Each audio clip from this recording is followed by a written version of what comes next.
अस्सलाम वालेकुम। Lecture 24 start करते हैं जी। ये थोड़ी सी बात रह गई थी। एक तो ये पॉइंट 2 था, इसकी एग्जांपल समझ आ गई थी। इसकी थोड़ी सी और एग्जांपल एक बना लेते हैं। क्या था जी पॉइंट 2? ये शॉर्ट टर्म और लो वैल्यू की बात चल रही थी ना। शॉर्ट टर्म में हमने क्या बात की थी? शॉर्ट टर्म लीज जो है 12 महीने या उससे कम की हो एक्सटेंशन पीरियड डाल के, लेकिन परचेज ऑप्शन होगा तो फिर शॉर्ट टर्म लीज नहीं है। दूसरी बात, इसको हमने क्लास के ऊपर अप्लाई करना है। आगे आया लो वैल्यू एसेट। लो वैल्यू एसेट क्या होता है जी? जो अपने रिसोर्सेज से ऑर्गेनाइजेशन खरीद सकती थी और वो डिपेंडेंट नहीं है या इंटर रिलेटेड नहीं है किसी दूसरे से, तो वो लो वैल्यू एसेट है। एग्जाम्पल भी हमने पढ़ ली थी। पेज नंबर 46 जी। अच्छा, अब दूसरी बात जो हमने पढ़ी थी वो ये थी कि जैसे शॉर्ट टर्म लीज में हमने बात की थी कि पूरी क्लास के ऊपर ये लगाना है, या शॉर्ट टर्म लीज कहो या ना कहो, पूरी class as a whole class के ऊपर। लेकिन यहाँ पर एसेट बाय एसेट, ठीक है। तो असेसमेंट ऑफ वेदर और not asset is considered to have low value based on its value. अच्छा, ये तो दूसरी बात है, ठीक है, वो आगे है। Asset on asset bye asset तो उससे अगला था। इसकी एग्जांपल हमने बनाई भी थी, एक और लिख लो वैसे ही। ऐसे ही हम कह देते हैं जी, प्लांट है मिसाल के तौर पे, उस प्लांट की आज फेयर वैल्यू, प्लांट की आज फेयर वैल्यू है 1,20,000, ठीक है। और व्हेन न्यू, जब ये नया था तो तब इसकी वैल्यू थी 30 लाख, ठीक है। तो आंसर क्या होगा इस क्वेश्चन का? क्या ये लो वैल्यू एसेट है? Not a low value asset, क्योंकि हमने क्या कहा था? डिसीजन लेना है उस बेस पर कि जो उसकी प्राइस होती जब वो नया होता था। तो अगर नया एसेट वो सस्ता नहीं होता तो फिर अगर वही एसेट पुराना होने की वजह से यहाँ पर लो वैल्यू नज़र आ रहा हो तब भी उसको लो वैल्यू कहेंगे नहीं, ठीक है। क्योंकि हमने डिसीजन किस पे लेना है? whether or not asset is considered have low value is based on its value when it was new. It is not based on in any way on leased asset current value. ये आज की fair value क्या है? ये current value. ठीक हो गया जी, ठीक है। नेक्स्ट बात में वो ये थी कि जैसे मैंने कहा था कि शॉर्ट टर्म आपने पूरी क्लास पे अप्लाई करना है, लेकिन लो वैल्यू के ऊपर जो है वो एसेट बाय एसेट चलना है। इसके लिए कोई एग्जांपल दी थी आपको? ज़बानी दी हो शायद।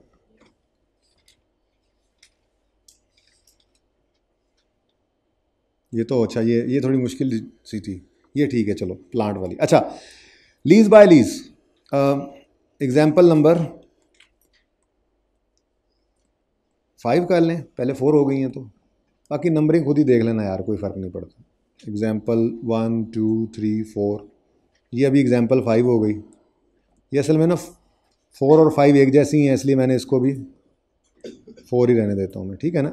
यानी हर केस के लिए हमने एक एग्जाम्पल बना ली थी ना। ओके, अच्छा, एग्जाम्पल 5 जी। Low value asset is decided on lease by lease basis rather than class. Computer की एक क्लास है, मैंने कल ज़बानी बात की थी, ठीक है ना। कंप्यूटर्स हैं हमारे पास पड़े हुए, एक क्लास ऑफ एसेट है। बोलो, इसके अंदर एक सुपर कंप्यूटर है हमारे पास, जिसके ऊपर हम जो है वो अपना सारा डाटा सब कुछ सर्वर की तरह से उसके ऊपर रखा हुआ है। हैवी किस्म का कंप्यूटर है, ठीक है। ये 9 लाख का हमने ख़रीदा है, जबकि एक हमारे पास सिर्फ कंप्यूटर है, सादा कंप्यूटर, जो हमने शायद 50,000 का ख़रीदा है, ठीक है। अब ये पूरी क्लास है एक, लेकिन स्टैंडर्ड कहता है आपने इसको ऐसे पूरी क्लास के ऊपर नहीं डिसीजन लेना लो वैल्यू है या नहीं है। आप क्या कहोगे? आप ये कहोगे कि जी इसमें जो हमारे पास सर्वर है वो लो वैल्यू एसेट नहीं है, सुपर कंप्यूटर जो है, और जो सादा कंप्यूटर है वो क्या है? लो वैल्यू एसेट। लो वैल्यू एसेट डिसीजन मेकिंग करनी है तो पूरी क्लास पे लगाएं या अलग अलग?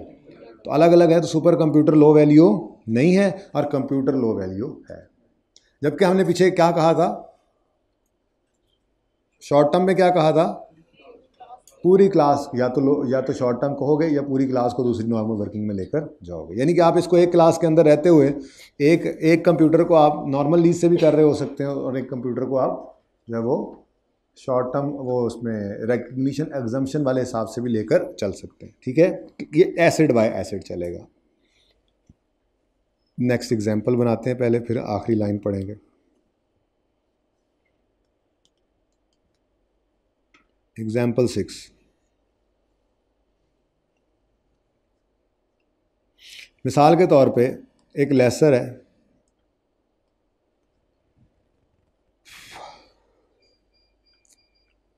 उससे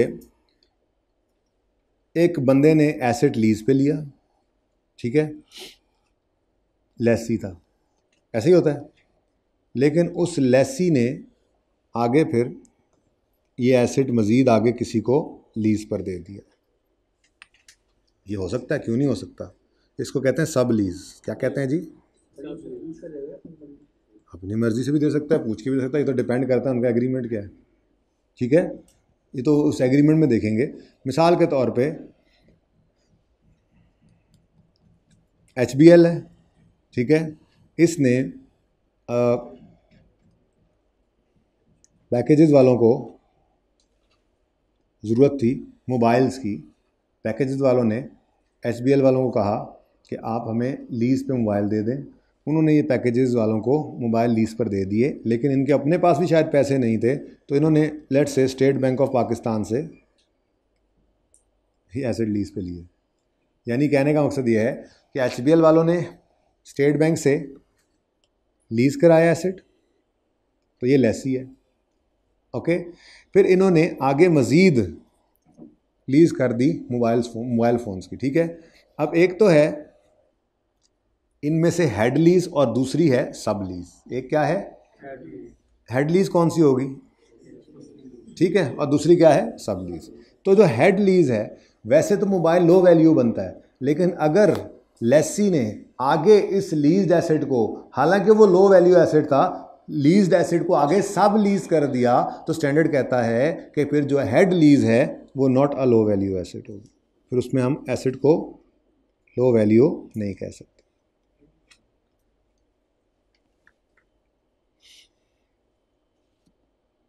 मोबाइल्स अब कहीं लिख लें, मोबाइल लीज पे लिए, ठीक है ना। HBL ने मोबाइल्स, HBL मोबाइल्स लगेगा, 12 ज़बानी पता लग गया आपको। ठीक है, not a low value asset. भाई देखें, वैसे मोबाइल क्या है?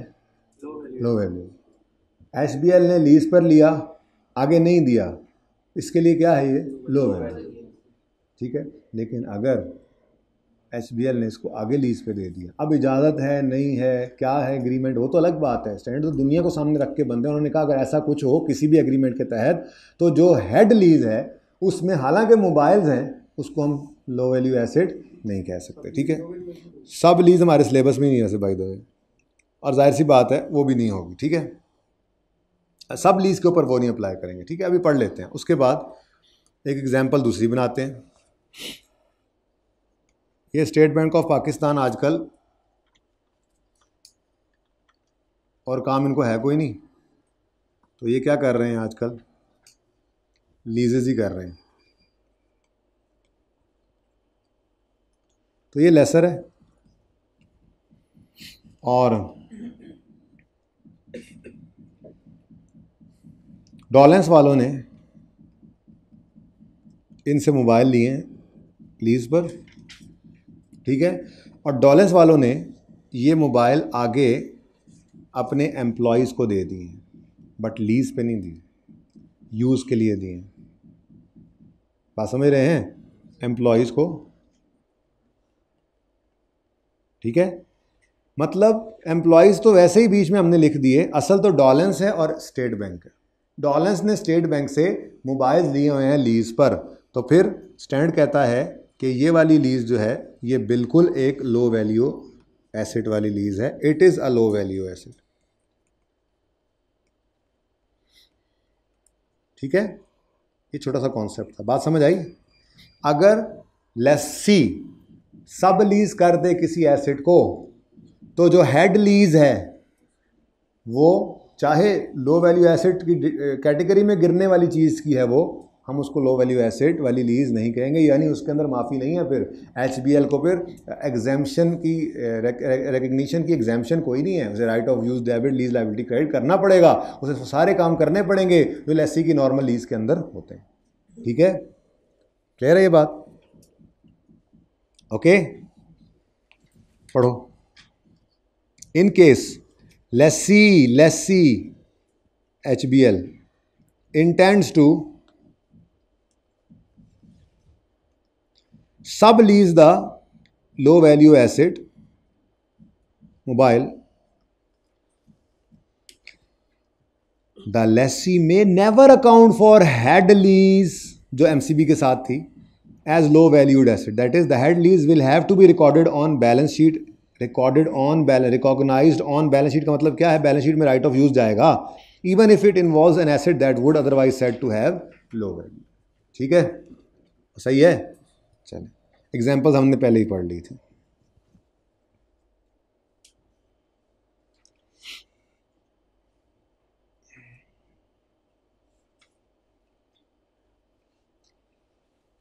चलें जी आगे। ये ज़रा जल्दी से देख लें एग्जाम्पल्स को, कोई हर्ज नहीं, अगर देख लेंगे तो कोई मसला नहीं होगा इंशाल्लाह। एग्जाम्पल 1, सोल्यूशन नहीं देखना, इधर देखते रहें। Lessee acquired a car for 9 months on a lease at a monthly rent of 10,000, pass journal entry. हाँ जी, कार क्या लो वैल्यू है, लेकिन शॉर्ट टर्म में तो आ गई, शुक्र है। तो फिर क्या एंट्री करोगे, rent expense debit cash credit. ठीक है जी, ठीक है। आप कहोगे जी एंट्री हुई पड़ी है, एक ही 9 months की है लीज, तो बस 1 महीने कर दिया, आप 9 महीनों की हुई तो ऐसे ही कर लेंगे। ठीक है, the entry will be passed in each month. ठीक है जी, next. Lessee and lessor enter into a 5-year lease,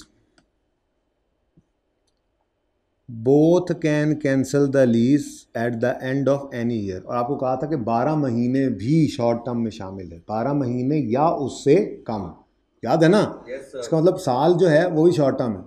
अब वो कह रहा है लीज तो 5 साल की है, लेकिन लेसी लेसर दोनों के पास ये ऑप्शन है कि उसको कैंसिल कर सकते हैं एट एंड ऑफ एनी साल। तो स्टैंडर्ड कहता है, देखने में तो ये आपको शॉर्ट टर्म लीज नहीं लग रही है कि लीज 5 साल की है, लेकिन चूंकि ऑप्शन दोनों के पास मौजूद है, किसी साल के एंड पे कोई भी एक कर सकता है कैंसिल, तो इसलिए हमें इसको शॉर्ट टर्म लीज ही कहना पड़ेगा। यानी कि शॉर्ट टर्म लीज है, अकाउंटिंग का तो वैसे ही आपके पास ऑप्शन है करो या ना करो।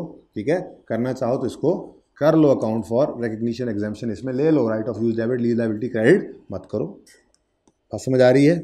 इंपॉर्टेंट एग्जाम्पल्स हैं ये। तो फिर वो 1 साल की क्या नहीं नहीं करता, 5 साल पे रखे या 1 साल पे रखे हो तो फिर सवाल आगे चलेगा, फिर वो बताएगा रीजनली एक्सपेक्टेड है या नहीं है।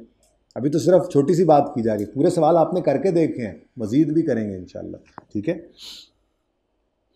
Example 3, lessee entered into a 9 month lease with a purchase option at the end of. ये तो पहले भी किया था, तो आसान है जी। क्या ये है शॉर्ट टर्म?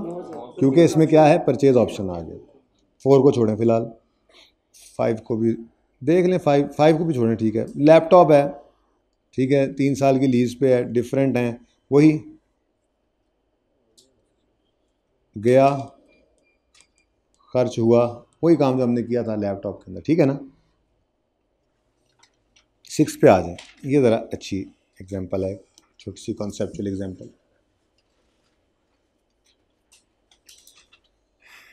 ये पेज नंबर 48 पे पहुंच गया।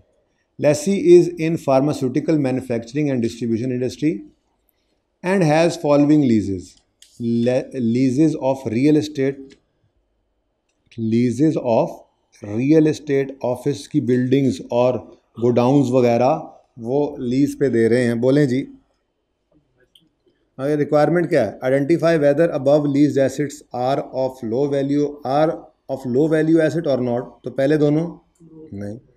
ऑफिस फर्नीचर, यस बिल्कुल। Lease of company car both for sale personal for senior management wearing blah blah, जो भी है कार है। Leases of trucks and vans, car के भी अम्मा अब्बा, ये टिक सॉरी ये क्या पूछा क्या था उसने, लो वैल्यू एसेट है या नहीं है?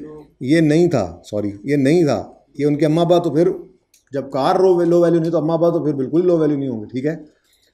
Lease of IT equipment such as laptops, ठीक है। शुक्र है जी आप आगे, इतने दिन हो गए आप नज़र ही नहीं आ रहे थे। आज हमने मैन्युफैक्चरर डीलर लेसर कर लेना था।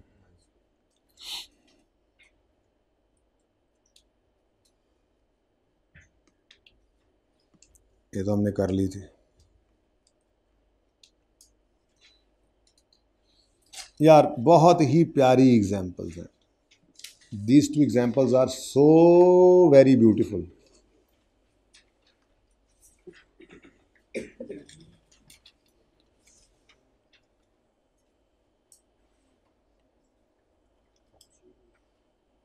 अच्छा जी, a leasing company leased out a chair. असल में ना अब एक ही लीज को दोनों पॉइंट ऑफ व्यू से देखना है। एक बंदा अगर एक लीज पर एसेट देता है तो वही दूसरा लीज पर ले भी तो रहा होता है, ठीक है ना।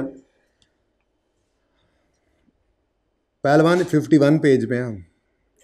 शुक्र है आप आए, वैसे कहाँ थे इतने दिन से? तो वही कितने दिन तो हो गए ना, हफ्ता भी गया फिर इतवार भी गया, फिर मेरी उदासी का क्या होगा? आखिर दिन तक आना पड़ेगा अब तुम्हें, बुध तक। ओके क्या ओके, तो सर मैं पहले आता हूँ जब आऊँगा। लेसी और लेसर दोनों के पॉइंट ऑफ व्यू से देखें, एक लीज्ड एसेट है तो एक ने लीज किया है, दूसरे ने लीज पे लिया है, तो दोनों के पॉइंट ऑफ व्यू से एक ही को देखना। ये कभी कभी कंफ्यूज कर जाता है, या आज उससे निकल जाएंगे, ठीक है ना। कभी कभी कंफ्यूजन आते थे इसके जहन, या अभी आ जाएगा और फिर निकाल लेंगे इंशाल्लाह उसको दिल से। A leasing company leased out a chair. Leasing company leased out a chair, lessor ने लीज पर चेयर दे दी, कॉस्टिंग 30,000 फॉर 5 ईयर्स, ठीक है। अब शॉर्ट टर्म तो नहीं है, लेकिन चेयर लो वैल्यू एसेट है। Its useful life is 6 years. Classify lessee from lease from lessee point of view, तो लेसी के पॉइंट ऑफ व्यू से ये चेयर है, लेसी के पॉइंट ऑफ व्यू से ये चेयर है, और शॉर्ट टर्म नहीं है लेकिन लो वैल्यू है, तो लो वैल्यू एसेट की लीज आ, ठीक है। अब ये कहानी ख़त्म, लेसी का पॉइंट ऑफ व्यू ख़त्म। अब लेसर की तरफ चलते हैं, ठीक है। ये तो लेसी का पॉइंट ऑफ व्यू आप देख लें।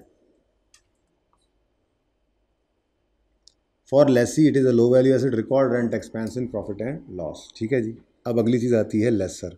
हाँ जी, लेसर के लिए भी फिर जाहिर है ये लो वैल्यू ही होगा। नेवर नेवर, फाइनेंस ऑपरेटिंग भी नहीं। Lessor 5 questions, lessor will ask 5 questions, ठीक है जी। अब हम लेसर हैं, हम 5 क्वेश्चंस आस्क करेंगे। नंबर 1, क्या लाइफ के एंड पे कहीं लिखा हुआ है कि ट्रांसफ़र हो रहा है? क्या पैसे देकर या मुफ्त में नहीं होता, पैसे देकर हो रहा है? नहीं। क्या लीज टर्म यूजफुल लाइफ का कम से कम 75% या उससे ज़्यादा है? Yes, is. तो आगे जाने की ज़रूरत नहीं है, बस ये लेसर की लीज है और फाइनेंस लीज है, ठीक है। Do not keep the asset in the books, ठीक है, फाइनेंस लीज। तो फिर वो भी रिकॉर्ड करेगा बुक्स में? बस हवा में होगा, क्या हो सकता है, स्टैंडर्ड ने लिखा है। अभी आगे अगले पे भी आपको एतराज़ आना है, इस पे तो चलो ठीक है, इस पे तो चलो ठीक है भाई, नहीं रिकॉर्ड किया तो नहीं किया ना। देखो डेप्रिशिएट क्यों नहीं कह रहा, उसने किताबों से निकाल दिया है। अगले को एग्जाम्पशन दे दी स्टैंडर्ड ने कि तुम मत भी रिकॉर्ड करो, तो क्या होगा, एक्सपेंस तो जा ही रहा है।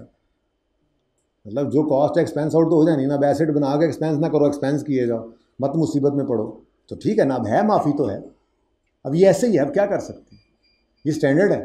IFRS 16 नहीं कहा है, लेसर को कहा है तुम्हें माफ़ी कोई नहीं, तुम फाइनेंस लीज कहो और लीज रिसीवर रिकॉर्ड करो और सब कुछ करो, लेकिन एसेट किताबों से निकाल दो। और लेसी को कहा है लो वैल्यू है, रहने दे यार, ना कर रिकॉर्ड, ठीक है। वो गया कहाँ, हवा में, जहाँ भी गया बस ऐसे ही है। आगे बढ़ो, अभी कहाँ, आगे देखो, ये सही है।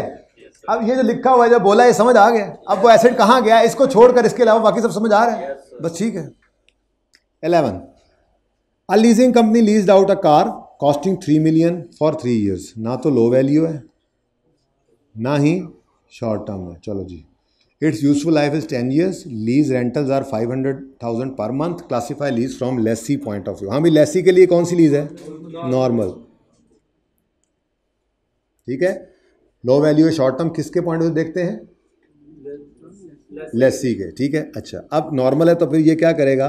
राइट ऑफ यूज और लीज लायबिलिटी रिकॉर्ड करेगा, इंटरेस्ट एक्सपेंस रिकॉर्ड करेगा, डेप्रिसिएशन भी लेगा, ठीक है। अब आते हैं लेसर की तरफ।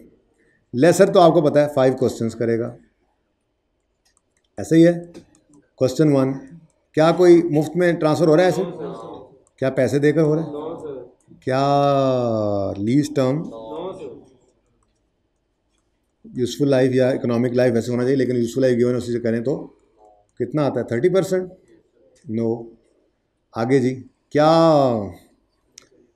प्रेजेंट वैल्यू तो अवेलेबल नहीं है, तो चलो 500 इंटू 3 1500 नज़र आ रही थी, 1500 बटा 3000, ये तो 50% है, तो फिर प्रेजेंट वैल्यू तो इससे भी नीचे चली जाएगी। नो। स्पेशल है, इसका मतलब ये कौन सी?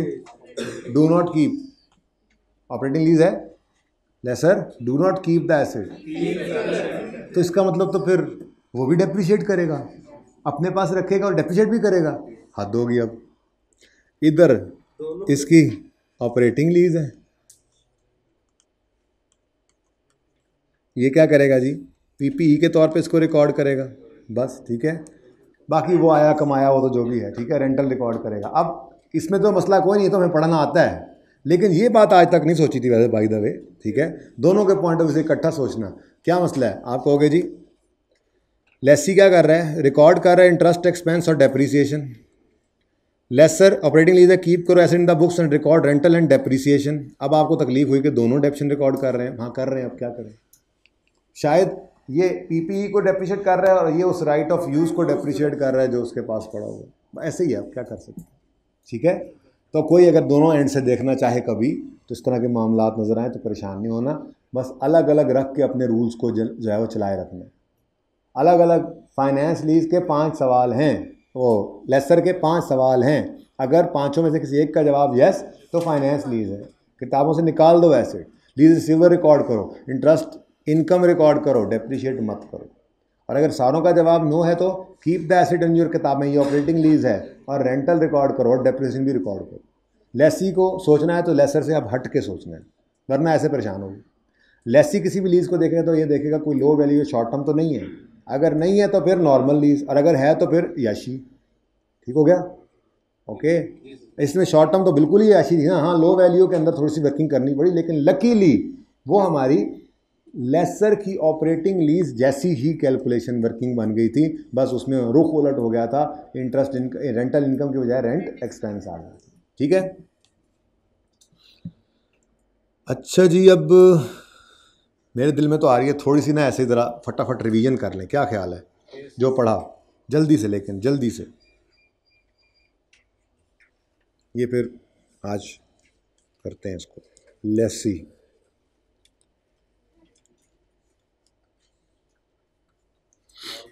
लेसी की होती है जी नॉर्मल लीज। अब नॉर्मल के बारे में पूरी बातें कर लेना पहले।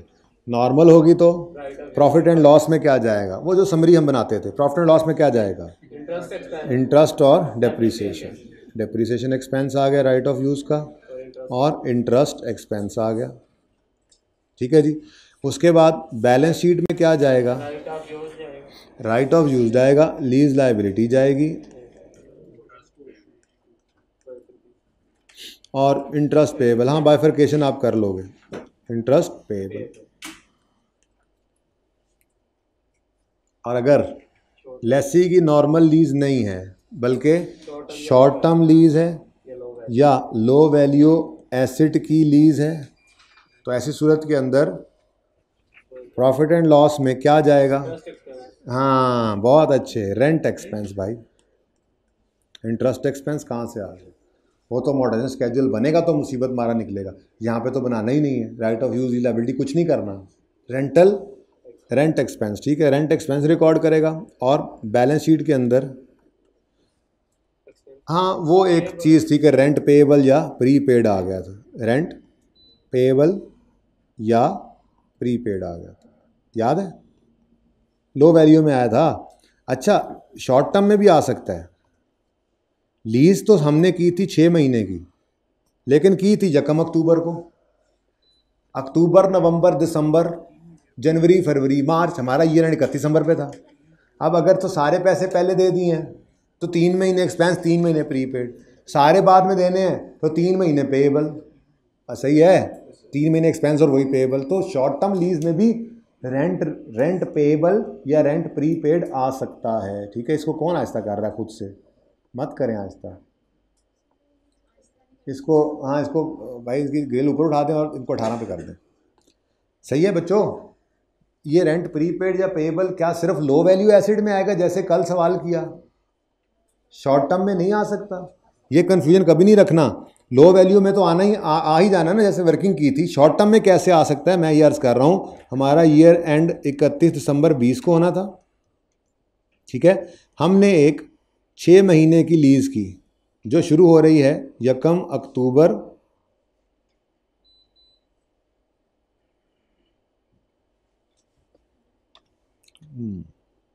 जी, लीज शुरू हो रही है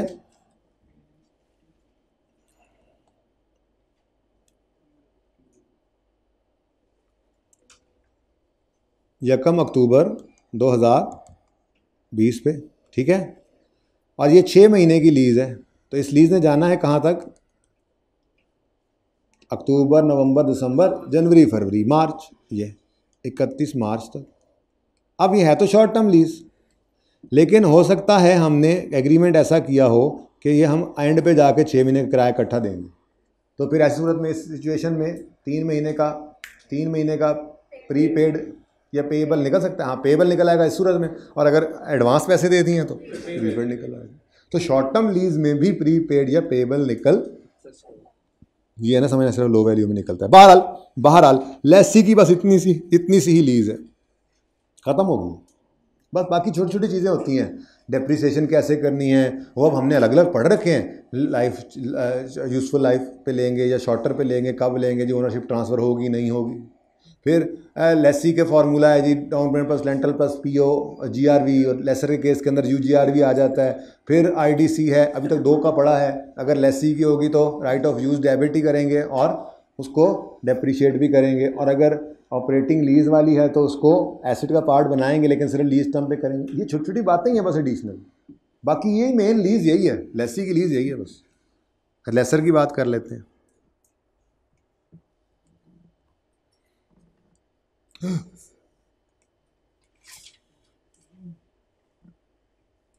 जी बच्चों, लेसर की कितनी लीजेस थी आपने पढ़ी?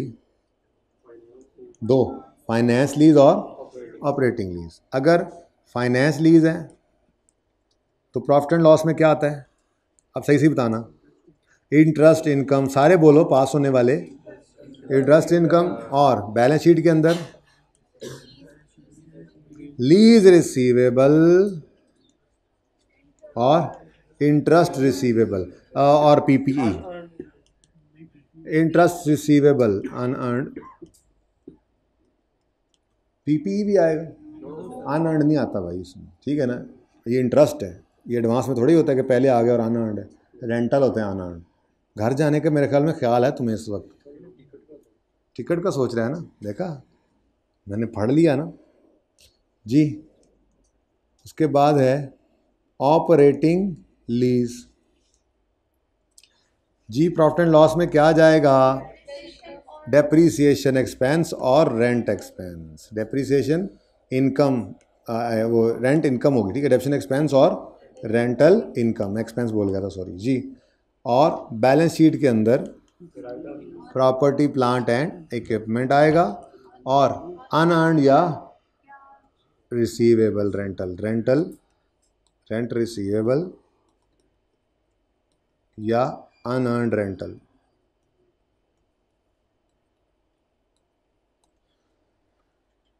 बस जी, ये है लीज हमारी। 1 2 1 2 3, ओनली वन थिंग, और only one thing, only one thing, 1 and 2, 1 2 1 and 2।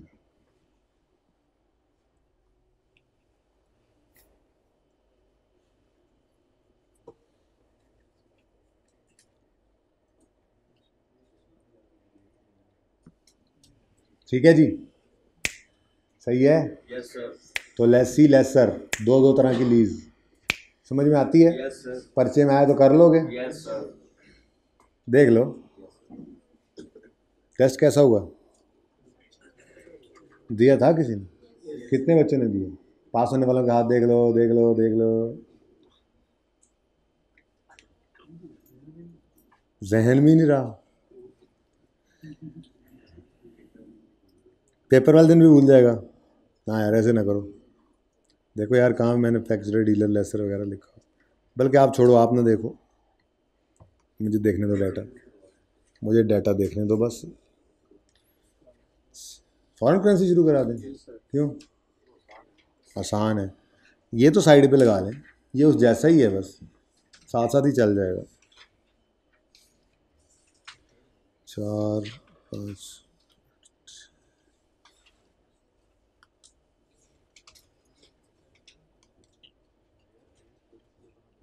Honda वाले ये गाड़ी बनाते हैं, बस यही बनाते हैं, ठीक है ना। तो होंडा क्या है? मैन्युफैक्चरर। होंडा क्या है? मैन्युफैक्चरर।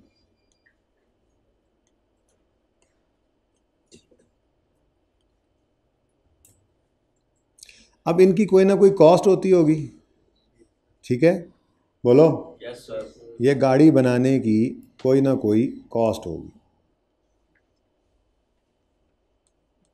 वो हमें नहीं पता होती, बताते भी नहीं हैं, बहुत बदतमीज़ है, ठीक है।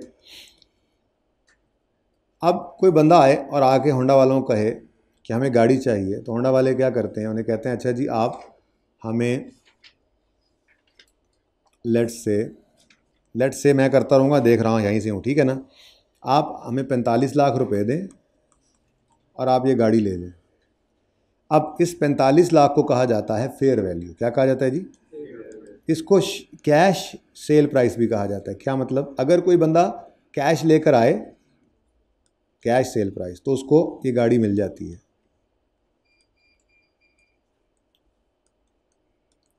ठीक है जी, कितनी आ गई? 45 लाख, ठीक है। अच्छा नेक्स्ट, ये गुजारा करो।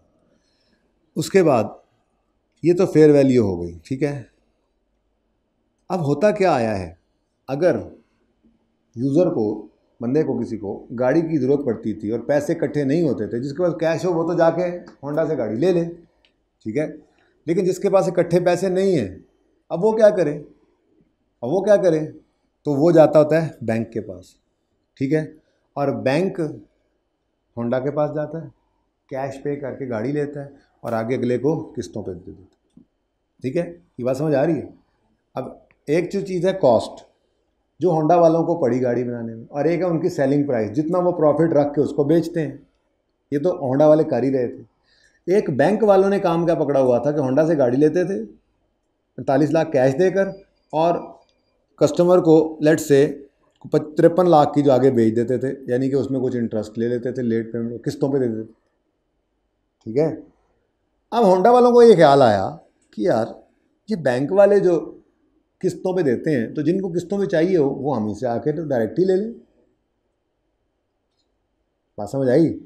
ऐसी सूरत के अंदर होंडा वाले क्या करेंगे, होंडा वाले आपको पता है लेसर जो होता है ग्रॉस इन्वेस्टमेंट निकालता है। ऐसे ग्रॉस इन्वेस्टमेंट का मतलब होता है रेंटल्स। अब रेंटल्स आपको पता है, ग्रॉस इन्वेस्टमेंट मतलब down payment plus rental plus GRV plus UGRV, वो ठीक है, रेंटल बोल रहा हूँ, ठीक है ना।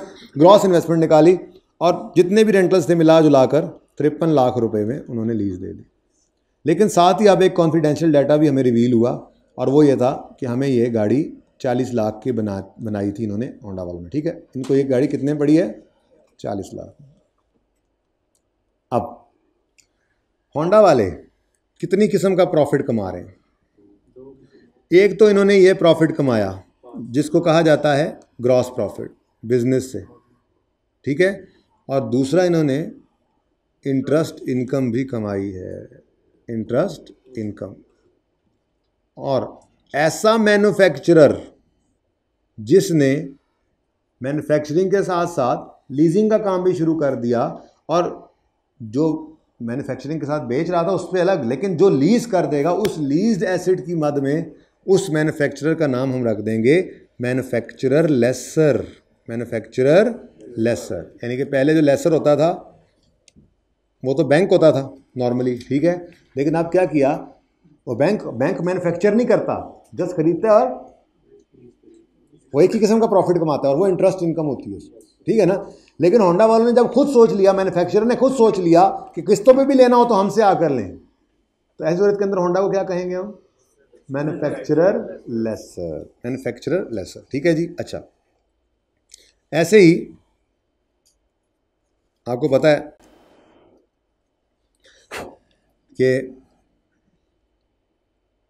किसी कार के शोरूम का नाम बताओ जहाँ यूज्ड कार्स बिकती हों, लाहौर वालों, किसी कार शोरूम का, जेल रोड के ऊपर जाए ना, पार्क व्हील, जेल रोड के ऊपर जाए ना तो शोरूम्स हैं, इधर शाहीन मोटर्स बाइक आ रहे हैं, इसी तरह से इधर चले जाएं DHA मेन बुलेवार्ड पे तो यहाँ पे भी काफ़ी सारे शोरूम्स हैं, ठीक है।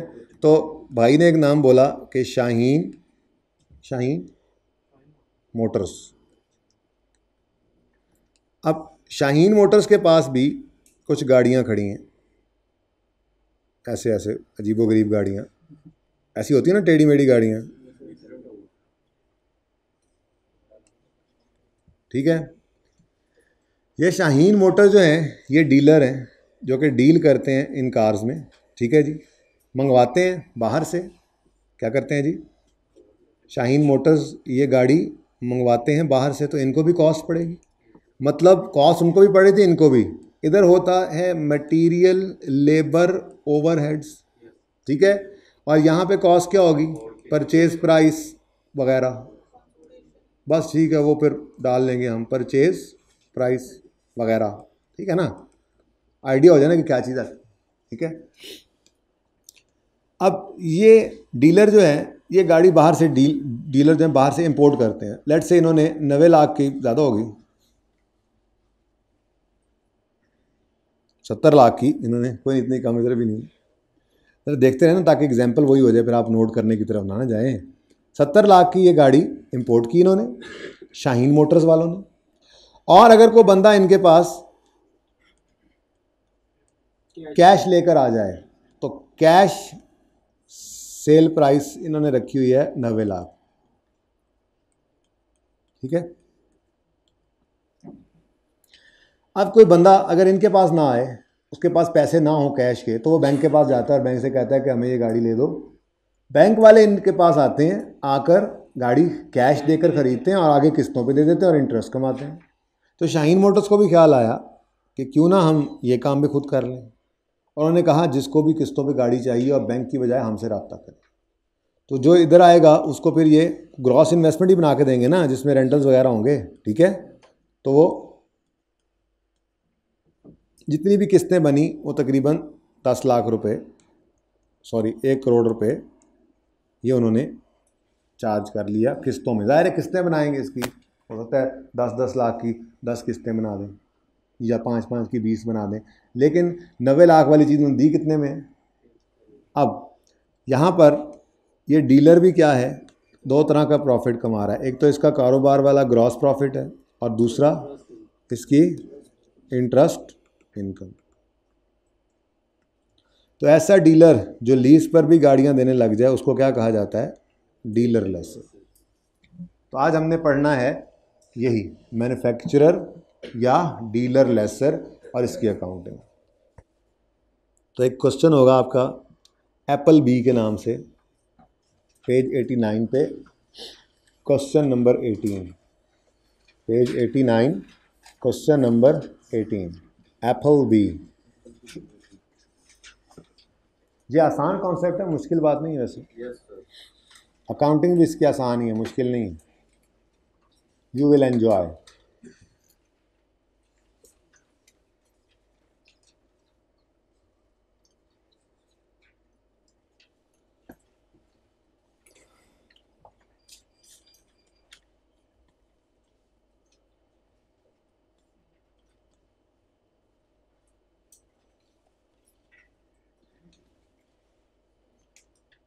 जी page 89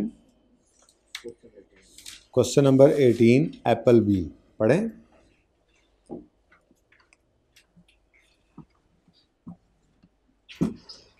Apple B limited is a manufacturer of harvesting equipment.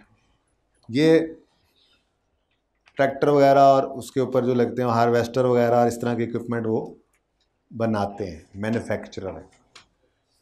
Apple B limited sells the equipment to farmers all around the मुल्क। ठीक है, सारे मुल्क में वो फार्मर्स को ये सेल करते हैं। Some customers purchase the equipment for cash and others purchase under Apple B's lease agreement. ठीक है, कहता है जी ये मैन्युफैक्चर करके बेचते हैं, कुछ लोग इनसे कैश पे करके भी ख़रीद लेते हैं और कुछ लोग जो हैं वो लीज़ का भी इनका जो अरेंजमेंट है वो उसको एंजॉय करते हैं। द डिटेल्स ऑफ द नहीं आगे आगे कहता है मिस्टर हैटफील्ड, एक बंदा है, एक मुर्गा फंसा है नया नया। मिस्टर हैटफील्ड परचेज्ड आ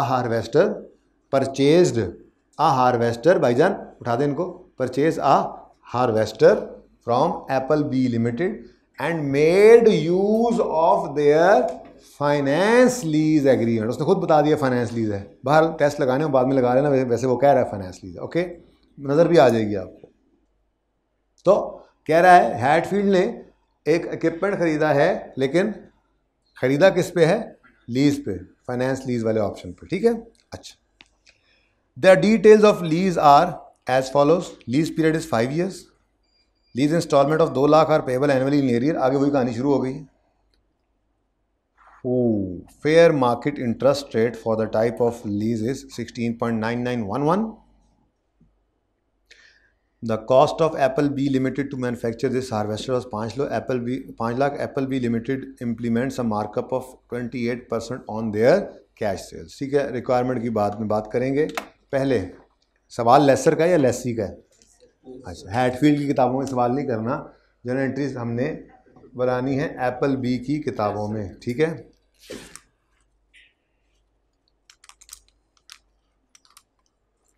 तो ये वाले पेन भी रखे हैं साकिब ने, इनसे सर लिखना पड़े तो लिख लें। हैं ओके, नाउ इधर देखिएगा जी, वर्किंग वन में हम क्या लिखा करते थे? ग्रॉस इन्वेस्टमेंट और नेट इन्वेस्टमेंट। पता नहीं आज हम 2 लाइनें क्यों छोड़कर लिख रहे हैं इसको।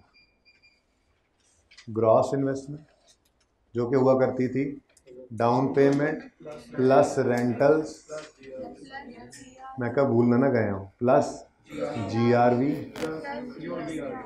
और UGR। इंशाल्लाह कल की क्लास में ना जब इसको आगे कंक्लूड करेंगे तो फिर बहुत ज़्यादा ज़रूरत पड़ने वाली है इसकी।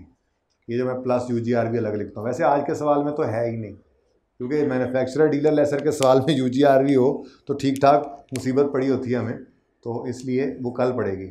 लेकिन एक बार कर लेंगे तो फिर मसला नहीं रहता। ठीक है, तो कोई डाउन पेमेंट है जी? कोई रेंटल्स? अच्छा, कितने?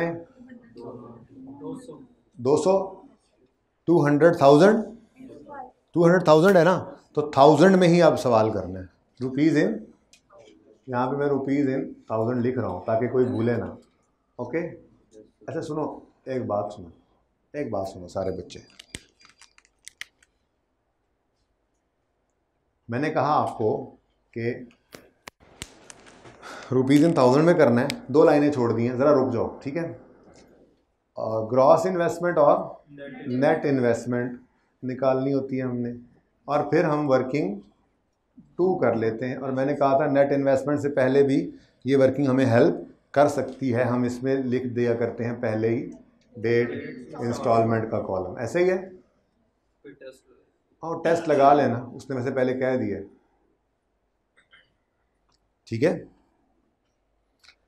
अब अगर सिंपल लेसर का सवाल है, ऑपरेटिंग लीज है फिर तो इधर आते ही नहीं है, फाइनेंस लीज है, सिंपल लेसर का सवाल है, तो ग्रॉस इन्वेस्टमेंट और net investment, amortisation schedule, lease receivable, interest income, सारी कहानी आपको पता है। ठीक है, लेकिन अगर मैन्युफैक्चरर डीलर लेसर का सवाल आ जाए तो फिर 2 चीज़ें एडिशनल आ जाया करेंगी। एक कॉस्ट, वो जो उन्होंने बताया था हमें बिल्कुल एंड पे आके, ठीक है, और दूसरा फेयर वैल्यू, जिसको कैश सेलिंग प्राइस भी हम कह रहे थे। ठीक है, तो ये 4 फिगर्स हैं, मुझे ये कैलकुलेट कर लें।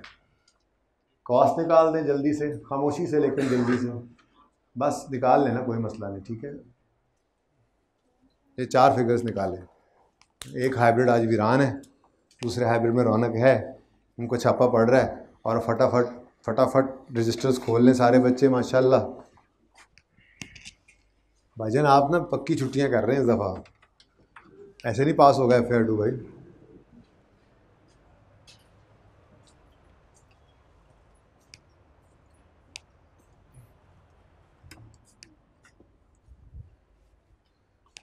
जी बच्चों, वालेकुम अस्सलाम। छोटा छोटा नहीं लिखा हुआ नज़र आ रहा, सही नज़र आ रहा है? अभी तक पढ़े हुए को क्वेश्चन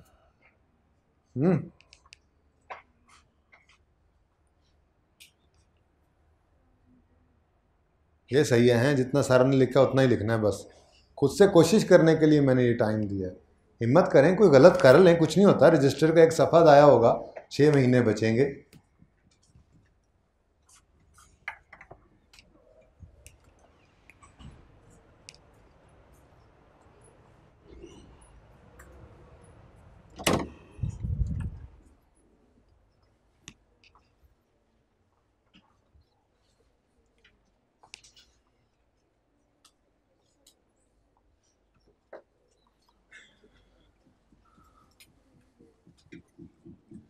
जी भाई, लीज़ पीरियड 5 साल है, लीज़ इंस्टॉलमेंट 200 है, रेट है 16.9911, तो 200 इंटू 5। कोई GRV, कोई UGRV बताओ भाई। 1000 बाद में अब ये लिख लिया था ना जी, कितना 1000। ओके, उसके बाद है जी, चलो ऊपर वाली 2 चीज़ें हैं वो भी देख लेते हैं जी। चलिए, सवाल में उसने बताया cost to Apple B to manufacture this harvester was 500। Apple B limited implements a markup of 20% plus 28% plus cost. अब कॉस्ट कितनी है? 500। बड़ी सिंपल सी बात है जी, 500 प्लस 28% ऑफ 500, ये वही बात है, तो नई बात नहीं है, बचपन में जो सीखा हुआ है। Cost plus profit is equal to sale. उसने कहा है 28% ऑफ कॉस्ट, जिसमें हम क्या करते थे जी, 100 ले लो कॉस्ट को, 28 प्रॉफिट है और 128। अब 500 जो है वो 100, इसका 128 कितना आएगा? वही आंसर आप लोगों ने भी दिया 640, ठीक है ना? ओके, चलो वही लिख लेते हैं, वो आपकी पुरानी आदत है। तो अच्छा जी, ठीक है, 500 इंटू 128 डिवाइडेड बाय 100, ये समझ आया है जी? 640। अब ये काम करने से पहले आपको कहा हुआ है टाइमलाइन बनाने का वक्त इधर ज़ाया कर लिए करें ताकि फ़ायदा भी हो जाए, ठीक है? तो हम देख लें जी, लीज इंस्टॉलमेंट्स हैं 200, payable annually in arrear on 31 दिसंबर, ठीक है? तो लीज शुरू हो रही है जी 1 जनवरी 5 पे, पहली इंस्टॉलमेंट पे होगी 31 दिसंबर 5, फिर 31 दिसंबर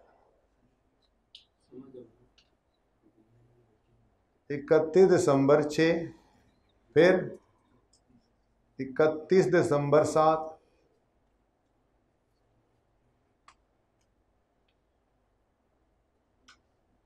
और 31 दिसंबर जी। इंस्टॉलमेंट 200 ईच,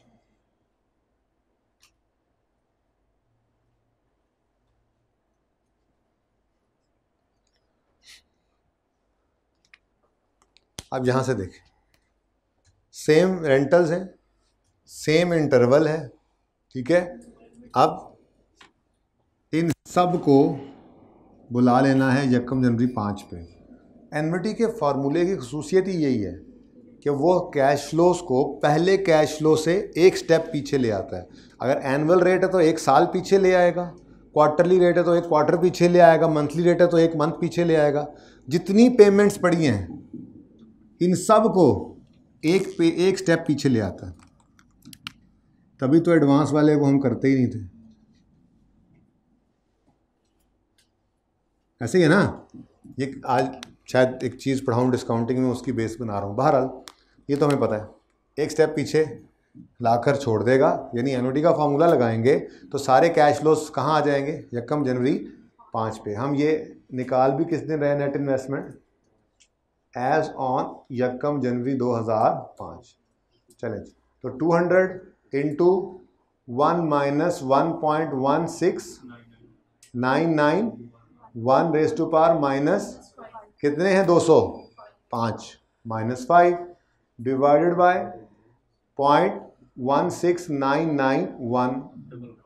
आगे कुछ भी नहीं है, डबल वन जी 640। अब फिर आपके ज़हन में आएगा ये हमेशा बराबर होता है। अभी तक तो बराबर है, जब नहीं होगा तो देखेंगे, नहीं भी हो सकता। ठीक है।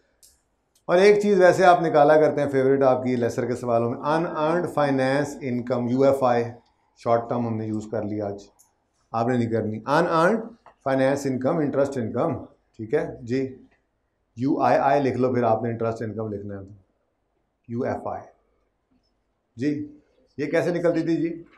640 माइनस नहीं ग्रॉस इन्वेस्टमेंट 1000 है प्लीज़। 1000 माइनस 640 जी 360।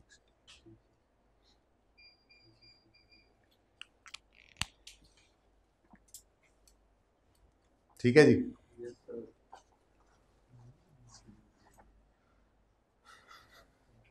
वैसे तो उसने कहा हुआ है फाइनेंस लीज, लेकिन अभी तो आपके सामने एक टेस्ट लगा पड़ा है। कोई नहीं ना, UGRV तो है कोई नहीं, ठीक है। UGRV तो है नहीं, बोलो। तो यही present value of lease payment ही है जो कि नेट इन्वेस्टमेंट भी है, ओके। और वो 100% इक्वल है। तो फाइनेंस लीज उसने पहले ही बता दिया था, हमने टेस्ट भी नहीं लगाया, ओके। चलें आगे। अच्छा जी, अब पता लग गया फाइनेंस लीज है तो प्रिंसिपल, इंटरेस्ट और बैलेंस। और ये हमेशा नेट इन्वेस्टमेंट से हम स्टार्ट करते हैं। तो क्या है जी नेट इन्वेस्टमेंट? 640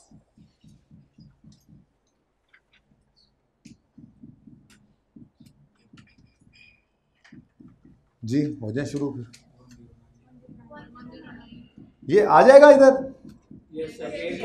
हाँ, एरियर का सवाल है। यकम 5 से 31 दिसंबर 5 तक साल का अरसा गुजर चुका है जी। प्रिंसिपल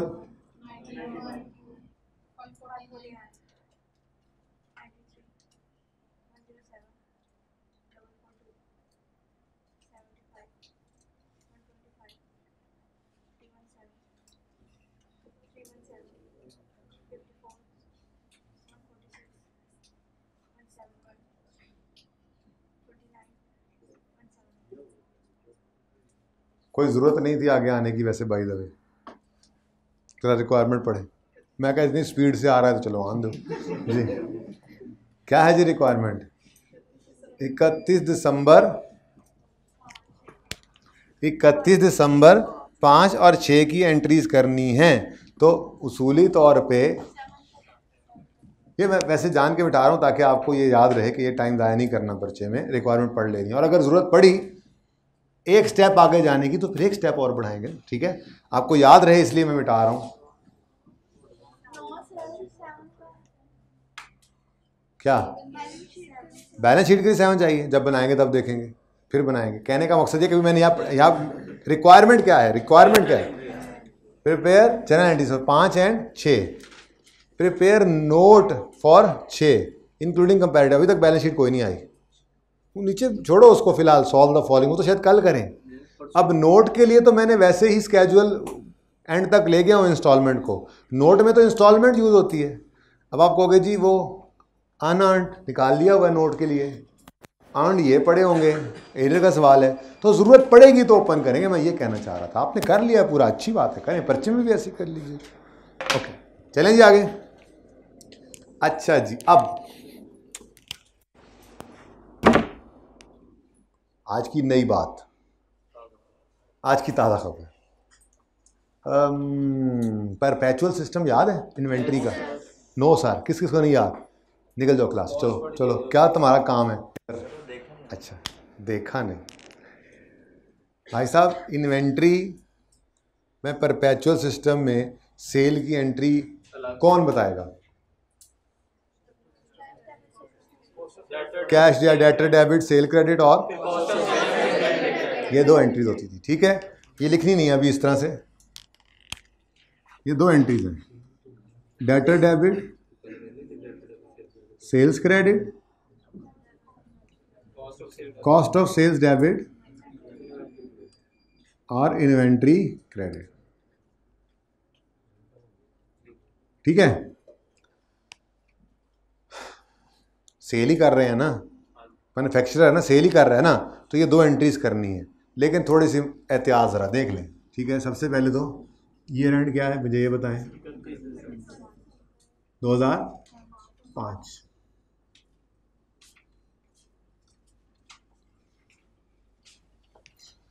यकम जनवरी 2005 पर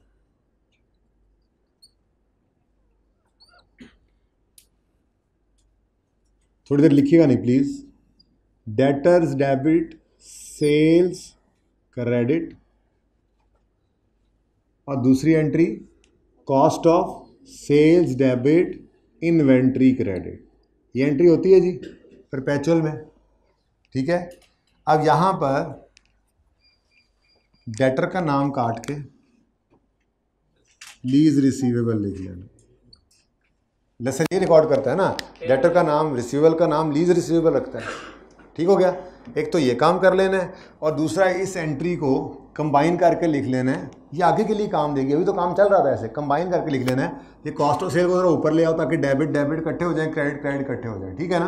तो debtor debit, cost of sale debit, inventory credit और सेल। अब बोले बेशक ऐसे ही लिखते हो, बेशक ऐसे ही लिखे, ये समझ आइए इसकी ट्रांजिशन।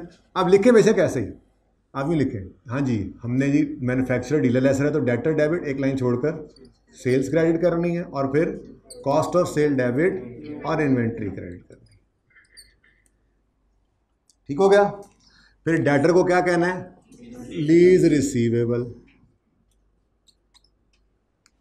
ठीक हो गया। अब पूरी अकाउंटिंग में लीज रिसीवेबल हमेशा नेट इन्वेस्टमेंट पे रिकॉर्ड होगा, पहले दिन से बताया हुआ।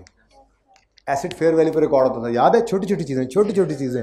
लीज रिसीवेबल हमेशा किस पे रिकॉर्ड करते हैं? नेट इन्वेस्टमेंट पे। और लीज लायबिलिटी प्रेजेंट वैल्यू, यानी एक ही बात हुई, चलें छोड़ें, ठीक है। अच्छा, अब कॉस्ट ऑफ सेल और इन्वेंट्री, ये कॉस्ट पे हमेशा, कॉस्ट ऑफ सेल कॉस्ट, ये एंट्री कॉस्ट ही हुआ करती थी, याद है? Cost of sale debit inventory credit, हमेशा इस एंट्री को किससे पास करो? कॉस्ट से। और सेल्स में हमेशा क्या आया करेगा? फिलहाल हमेशा आज के लिए फेयर वैल्यू, इसको फेयर वैल्यू। सेल गुड्स की सेल हम किस पे रिकॉर्ड करते हैं? Fair value. आज है ही सब सेम सेम, ठीक है। बैलेंस अभी देखते हैं कैसे होगा, सेकंड पार्ट शुरू करें, बैलेंस देखते हैं सेकंड पार्ट में।